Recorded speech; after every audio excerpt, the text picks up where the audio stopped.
Welcome to the podcast. Today I have a very special guest who's also a very dear friend, Chef Martin Oswald. How are you today, my friend? I'm doing very, very good. Thank you so much for having me here, Laurie. Appreciate it. A- Absolutely. So I just got back from Austria, where Martin lives, and we spent 16 days, and he was the amazing host, and I learned so much. And Martin and I, boy, we've been friends for what, 13, 14 years now. And it goes way back to Colorado when you had restaurants there and you lived in the United States for all these years. But we'll get to that. But guys, definitely check out Martin's new Substack. It's Chef Martin's Healing Kitchen. I share those constantly, the recipes. We're getting excited in this house. We're like, ooh, I never thought of cooking food that way. Anyway, we are already trying his techniques. Check it out below. But first, let's dive more into Martin and how he's going to not only make your food taste really amazing, like it came out of a gourmet kitchen, but let's learn a little bit just about your history. And because it's a fascinating one, tell us a little bit, how did you even get interested in becoming a chef? How did that joy start? Well, it's a really crazy story from Austria where I grew up. There was a health resort opening up right next to us, just a couple of miles down the road. And Roman Wilfring is the person who did it. And this is in the 70s, it's 75 when he opened it up. And for me, I was still a young kid then. Well, when he opened it, it was 8 years old, right? And so it was something so exotic. Like what are they doing? Everybody was talking about it in the village. Everybody was, like, what is Wilfinger doing with a health food restaurant? And this is way back. So in America, you have Predican Center, right? The I honestly Predicans? don't know when they opened, right? Do Yeah. you know by any chance when they opened? Or? Gosh, I visited the one in Florida that at least 30, 40 years, right? Yeah, yeah, Yeah. yeah. So you got to imagine we're talking 50 years ago that Roman Wilfring opened this, right? Wow. And so it was modeled after, so he had health problems himself, and he modeled this after Dr. Brucker and a lady named Hildegard from Bingen. And she lived in 1200, so 1100 to 1200, okay, Wow. 900 years ago. Wow. Okay. And she is the first one that actually recorded all the herbs and spices. And so she has 2000 recipes. What is parsley good for? What is fennel good for? And she has it stacked down and written out and what it's good for from ancient history. Okay. Wow. But it's the first recordings we have, like an entire book from it. Wow. Okay.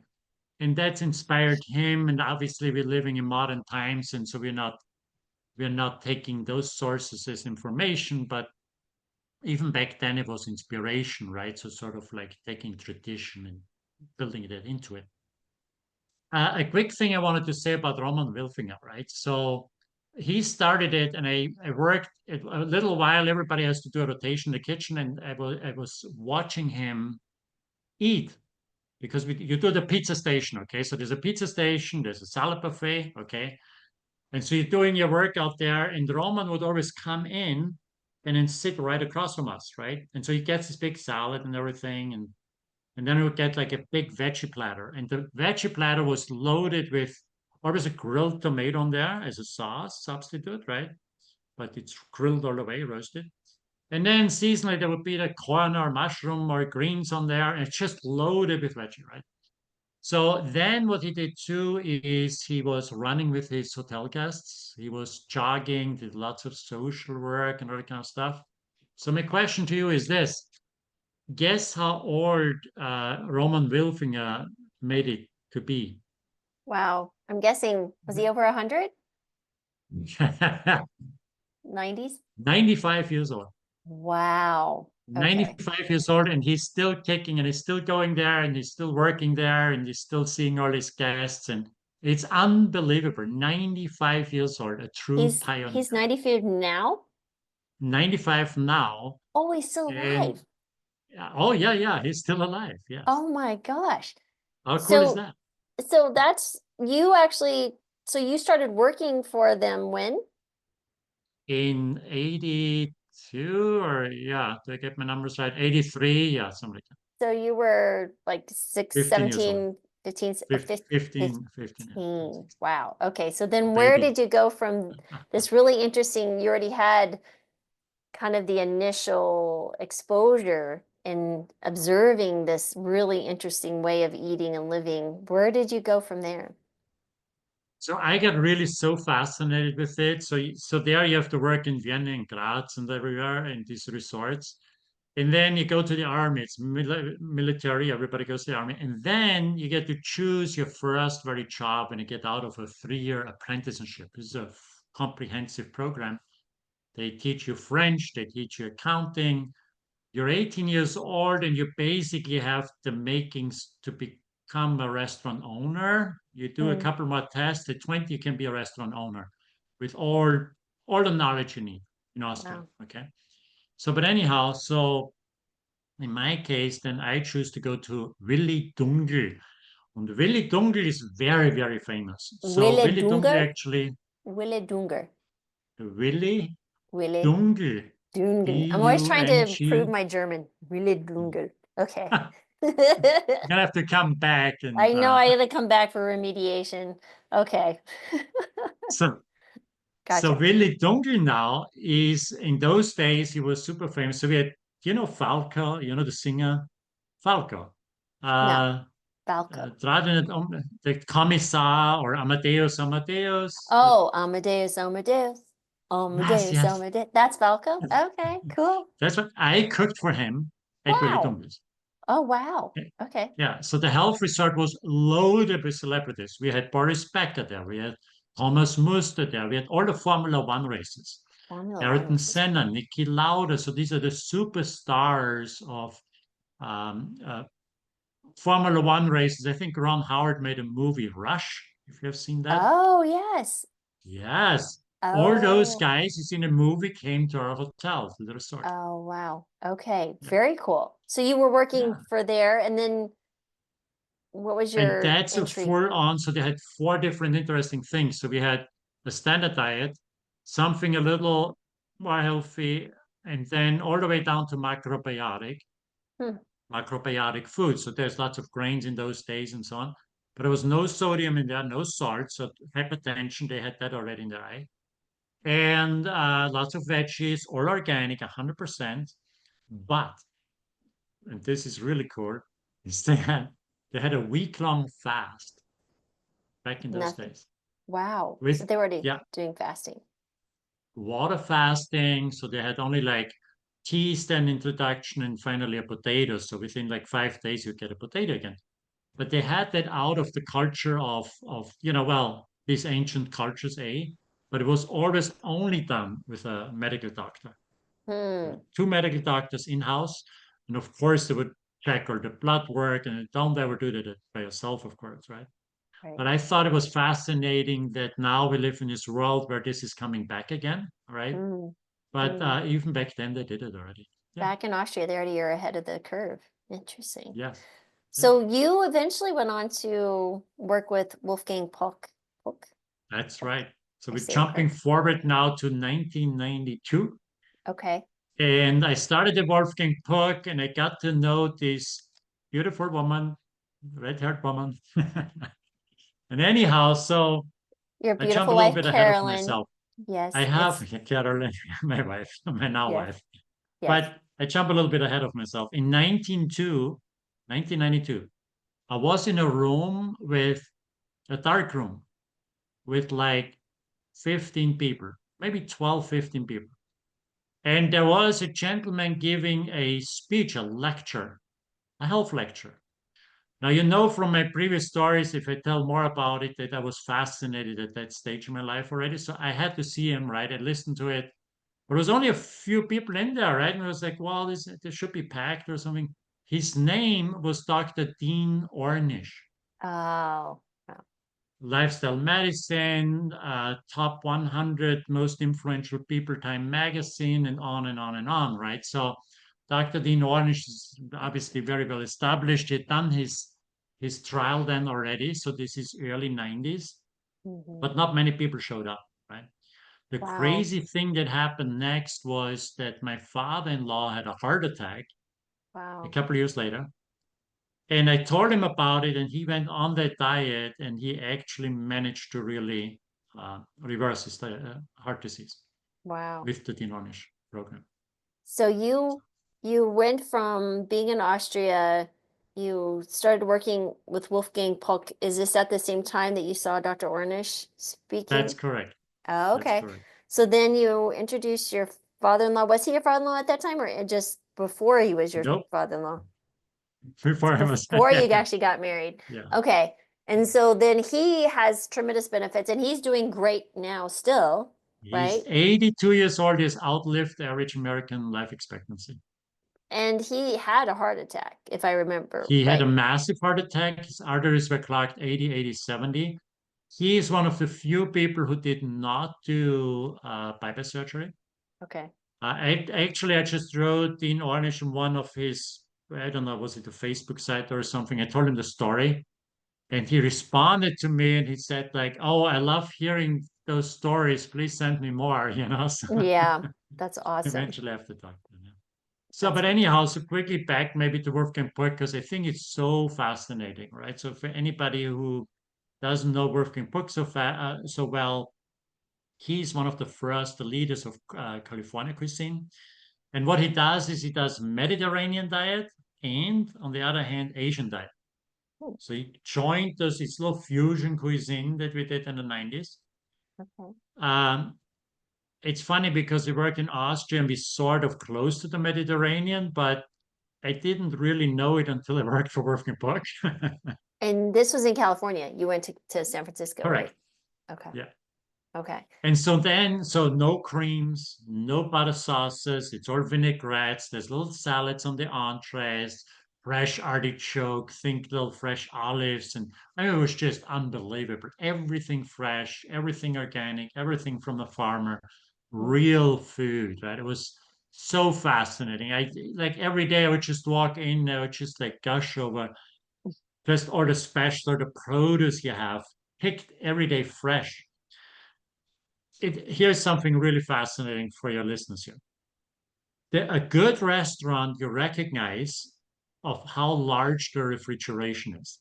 Okay. oh, Yeah. Wolfgang Puck had the tiniest refrigeration you will ever see. So they walk in, we call it walk-in, right? So you walk in and you have got the shelves of food on there and everything, right. right?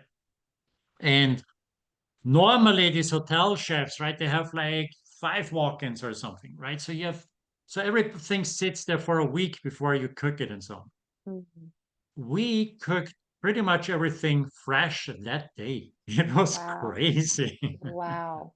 So there was There no would, like sitting in a refrigerator somewhere or on shelves, like I you mean, literally got it and brought it in. overnight, right? So you would Right. basically you would cook out 700 people every day. And Wow. so all the produce would go out, right? And then the next guy, they would deliver again. So it's Wow. beautiful. It's like a concert every day, right? The new fresh stuff comes in, and it's unbelievable. It's unbelievable. Wow. What are some of the Um, best things you learned there, would you say, while you were working with him? I was so fascinated because it's so fresh, so many new flavors, so many exotic flavors. Just Mm-hmm. like I'll show a couple maybe in a minute here, Mm-hmm. if we get that Mm-hmm. far. So I think for me it was this new world of just endless flavor and aromas and great chefs from Hawaii, from the East Coast, from everywhere, right? Mm-hmm. And this is my dog, Lexi. Lexi, come here. Hey, come here, girl. Lexi's a Oh, sweetheart. Lexi. So, wait, I'm sorry. I just have to do this You're really good. quick. You're good. Let's, okay. Okay. Okay, she is good. It's just my wife coming back. Sorry No about that. problem. No problem. So anyhow, so I thought it was so fun because the Hawaiian chef brings in, his Hawaiian recipes, right? Mm-hmm. And the guy from Louisiana brought in like a jambalaya and Mm-hmm. he would like stir and just cook and his head always in the broth and just like smelling the aromas and just getting I was just standing there like I've never seen chefs like that before. You know, Wow. it's Wow. real cooks, it's Yeah. awesome. Awesome. I Yeah. just love that you get so it's fun to see you your enjoyment and you just even just thinking about it, your Yeah. excitement, right? It's like it's so cool. Um, so now we're from Wolfgang Puck. So then where do you go? Where does your journey lead you? So it's interesting. I somehow then got connected to the top restaurant in Colorado named Sweet Basil. It's still there. It's still a top restaurant. It's always top three, top five. I was a sous chef there. I was hired as sous chef straight from Wolfgang Puck. The connection was there. Somebody recommended me, oh, this guy's crazy about flavors or something. I don't know how that came about. But it was coming from a cook because I had to relearn a little bit these flavors, right? So I Mm, wasn't the leading person at Wolfgang Puck. I had to relearn them a little bit.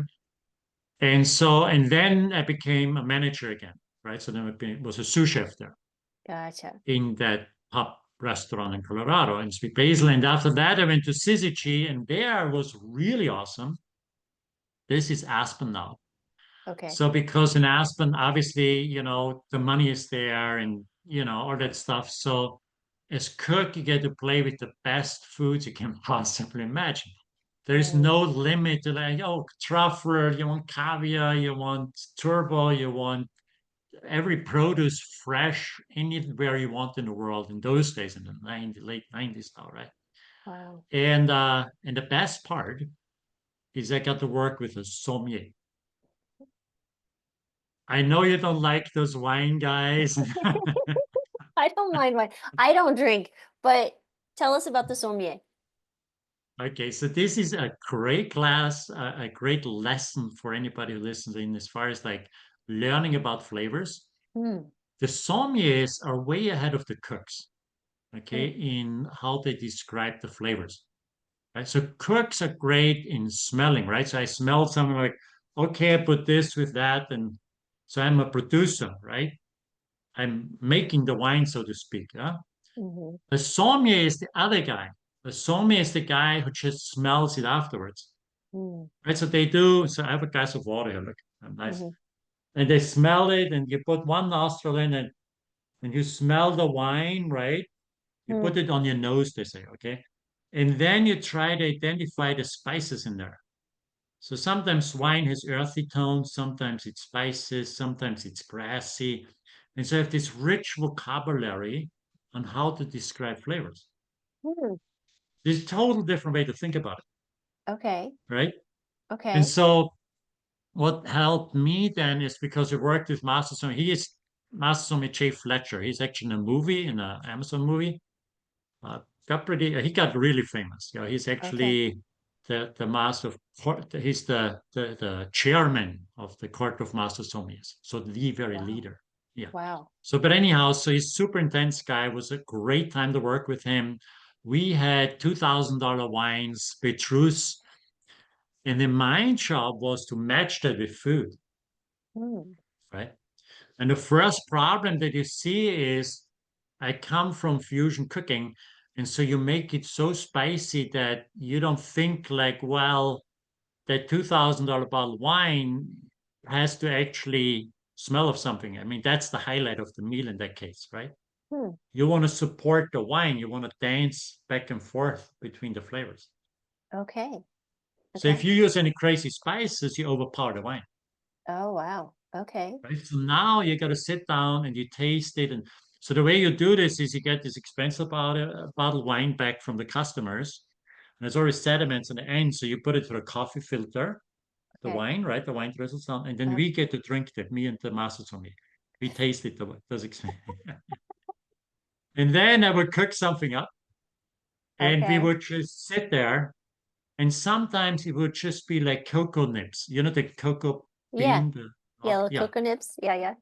And you just try to figure out, well, everybody says this wine has the characteristic of chocolate, but does it really? Hmm. Right. So then when you taste the coconuts and then you taste the wine and you're sort of like, wow, yeah, actually there's something there. There's a marriage there somewhere. Huh. Right.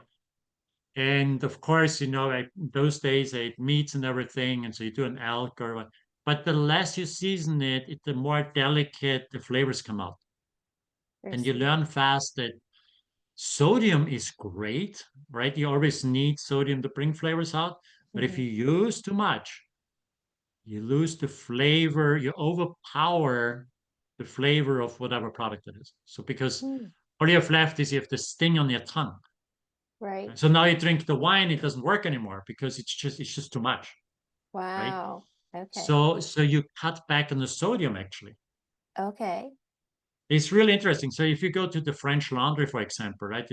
Was America's top restaurant for many, many years, right? And it's still some of the best ones. Thomas Keller French Laundry in Yountville, in California. French And if you laundry? go French Laundry, yeah. Okay. No. Funny name. And so, but Okay. anyhow, so if you go there, they put very little sodium on there Huh. because they want, let's say, the lobster to taste from lobster and not masking the flavor. Gotcha.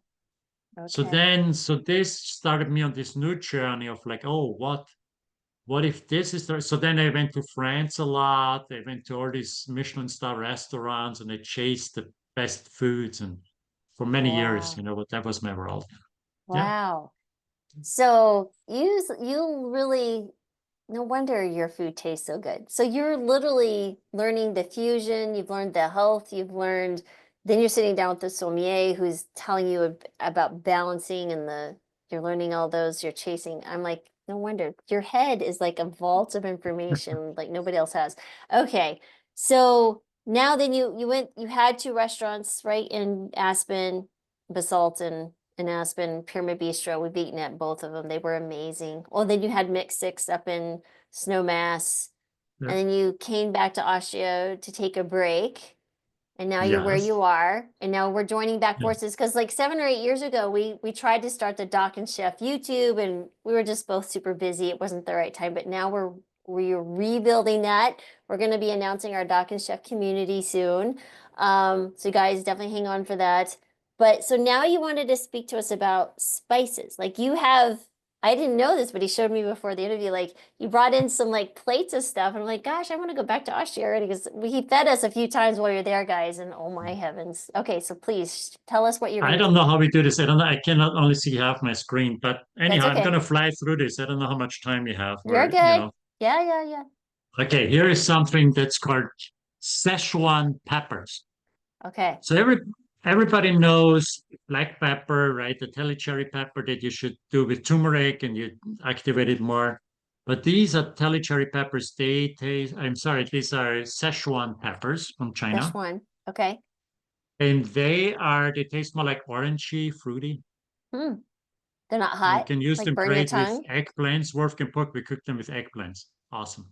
So the Szechuan peppers aren't like hot, like Nope. like chili peppers. They're more like a bell pepper type of thing where they don't burn your tongue. No, no, no. They got some spice to it. They got a little Okay. heat. It's totally its own thing. It's totally Okay. so I think in if we do another one, I can explain this a little better. Okay. But I think for the time being, if any of your listeners, Szechuan peppers, Sichuan, it says here. I don't Szechuan. know, can you see I'm that? sure they can look Yeah. it up. Yeah. But so I SCHUAN. recommend having that. Everybody knows the star anise. Anise. Uh-huh. Star anise, right? A very common thing. Nobody knows what to do with it. Mm, Okay, I got a tip for you. Swiss chard. okay. Okay. Yeah. So what you do is you cut the stems of the Swiss chard, Okay. and you can either crush it up or you put a star anise in there, and you cook the stems with the star anise. Okay. Okay, The just stems. slow, little more aromatics. Yep. Okay. And then you add the leaves into it, and you saute that through. Little Okay. cashew butter or something. It will explode in your mouth. It's unbelievable. It's such a good combination. Just one little star anise for your Swiss chard. Depending how much Swiss chard you cook. See, But one is enough for like a portion for 2 or 3 people. Yeah. okay. All right. Yeah, Okay. we're So gonna be that's it. we're That's looking for these. one of my Okay. favorites. Black pepper we talked about. Uh, so this is black cardamom. I don't know if your viewers know black cardamom. I've used cardamom. I don't know if it was black cardamom. So this is more an earthy tone to it. Okay. So the green cardamom has more like a fresh, refreshing. You use it even for dessert and that kind of stuff. Yeah. Yeah. This is also great for rice or something. You Ah, pound it, roast it, and it gives you complete earthy cardamom flavor. It's unbelievable. It's really good. okay. Okay. Very Okay. good. Okay. And what do we do? I'm not even, I don't have enough time. So marjoram, does anybody know this in Marjoram. America? Yeah, I've used marjoram. You Uh-huh. use marjoram? Okay, good. So Yeah, oregano sound and marjoram. surprised there. Yes, marjoram. Yes, please. Marjoram is something we use a lot in Europe. Okay. Okay, and then the French discovered that marjoram and oregano has some of the most polyphenols of all the herbs. Period. Oh, polyphenols. Yeah. Perfect. Okay. Yes, yes, got really, really high up. So where do you But use put that it in with? like a stew or that kind of earthy flavors. Okay, more earthy. Okay. And then fenugreek here. Oh yeah. That's like a common curry seasoning. Kaffir lime leaf. They're just in a little bag. What kind of leaf? Kaffir lime leaf. A lime leaf. Hmm. Yeah. Okay. I would have You never you even you thought. make a sour face. It's very sweet. Really? I've never would have thought about that. Are these things that people can buy in the United States, or where do they go? Yeah, yeah, yeah. You can get them. Okay, so here's the very, very best you can do. Okay. Try to special order it and Okay. freeze it immediately. Oh, okay. Fresh is unbelievable. There's more flavor in one leaf than in the zest of 5 limes or so. Really? Yeah, it's got like more, it's got a different tone a little bit. Okay. And so, use it in a Thai kitchen or so, right? Yeah. Okay. But if you put it in your freeze, it will last forever. Just a little Okay. plastic bag like that. Okay. And it will brighten up any dish. Huh. So you can put Okay. it in rice. You can put it, obviously, the curries, right? So I try to stay traditional. I use Thai curry or Asian or something.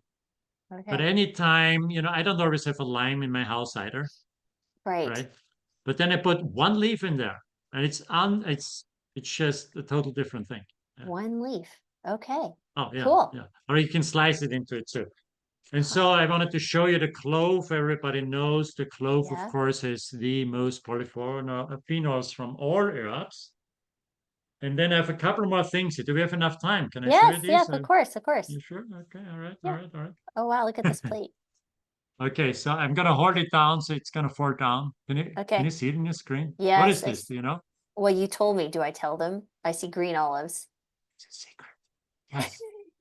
They're raw though. They're raw olives. I've never seen one in real Okay. life. But can you guess where it comes from? Uh, Austria? Greece? Where has it been imported to from to Spain? us? I don't know. Italy? Jordan. Jordan. Jordan? Yeah. Really? How cool is Wow. that? That's really Yeah, cool. really cool. So can you eat a raw olive? No, it's like you'd spit it out right away. Yeah. Wow. So what do you do with the raw olive? So you have to brine them. Oh, okay. Can you explain So what this, brine means? Like yeah, in what this that is? case, it's a salt mixture. Okay. So, and I think this is where people need to understand a little bit like how it's the amount of sodium you would use for healthy cooking, right? Even like somebody with hypertension, well, you wouldn't want to serve olives to them, right? Right. But there's certain methods, like an olive, you can't really, I don't know of a method to brine them without the sodium, without the Salt. salt. Right. Because what they are doing is they actually just use cold water and salt, Okay. and they stir it, and they put the olives in there. Just in a Other salt people like, water. it's just salt water, Okay. right? Okay. And so what you do is you put them in a jar, dark space, and then you skim off the foam. It starts fermenting a little bit. Okay. Right? Because the olive on the outside has biomatter on there, and it starts fermenting yeast, and it starts bubbling a little bit. And Okay. so all the brown stuff, you skim that off. Months later, you check it out. Like you just keep a little eye on that. But Okay. you can brine your own olives. Put Huh. lots of spices in there, you know. Okay then. And so Yeah. the olives that you see in the store, they look smaller. Are when you brine them, do they shrink? They don't shrink that much, right? I mean, Oh, they are, okay. if you compare this with my finger, so they're like an Yeah. inch The long. end of your the thumb. Um, no, they don't shrink much at all, right? Because they're in the water, right? So they're hydrated. But the whole thing takes 6 months. Wow. 6 months. Yeah. So Yeah. you're gonna brine these then? Yeah, of course. Oh my gosh, of course. I have like a whole jar of them, you know. Wow. Probably So get two. what else you got in there? I saw some other This stuff. is the bomb. Can you Oh, smell that? Can you yeah, smell I can that? smell the ginger from 6,000 miles away now. It's not a ginger. Oh, it's not ginger? What is that? Turmeric? No, it's not turmeric. What is it? Galangala. Galangala. Galungala? Galangala. What's a galungala? Never heard This of is a my galungala. favorite spice of all time. What? Yeah. Okay. So it smells a little woody. You know, like when you cut fresh wood, Yeah, I love that and smell. you would never think to put it in food, right? No. No. But this stuff, this is this is next level. Okay. So ginger is good, but if you wanted something really special, you get one of those galangala roots. Can you spell galungala? Hey, come on. Galungala. Galungala. Galangala, something like that. I I'll don't look know it up. this spell. Okay, let me look it up. Galungala. Can you buy that in like where would someone buy that? I've never seen that in an American store. So all over California, you will have it. Okay. I think it's Galangal. Ah, That's how I remember it. Galangala. Yeah, Galangal. Oh, it looks like yeah, that's it's the one that I'm it's a looking at root. the picture. It looks like almost like it's a root of some sort, yeah? Yeah, it's Or sort of like ginger, but not really, right? it's a spice from the ginger family. Gotcha.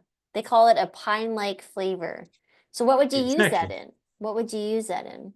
So when you go to my Substack and Yeah. you see a post on the Thai soup there, Yes. so that soup depends sort of on that galangala. Galungala. It doesn't depend on it. It's good other way too, right? But But try this you know, Galungala. it's the bomb. Oh, that's right. Okay. It's the So bomb. I'm gonna tell you a couple of tricks. Okay. What you do is you slice them into coins, Okay. well, and you get them fresh, and then you freeze them. Oh, that makes it easier to get rid, like Exactly. to use. Okay. Yes. How long will that Because then you last? just take out two coins and you put it in the soup, and you'll see like it's something completely new and changed. And Wow. yeah. So when you Okay. go to Thailand, sometimes you can get just that flavor, but it's so delicate and it's so distinct. But you almost have to like sit down and it's like having a tea, right? You want to think and like enjoy the aroma, Wow. right? Just as it's a You don't ceremony. exactly, yeah, yeah, yeah. Okay. Well, Galungala. everybody knows the lemongrass.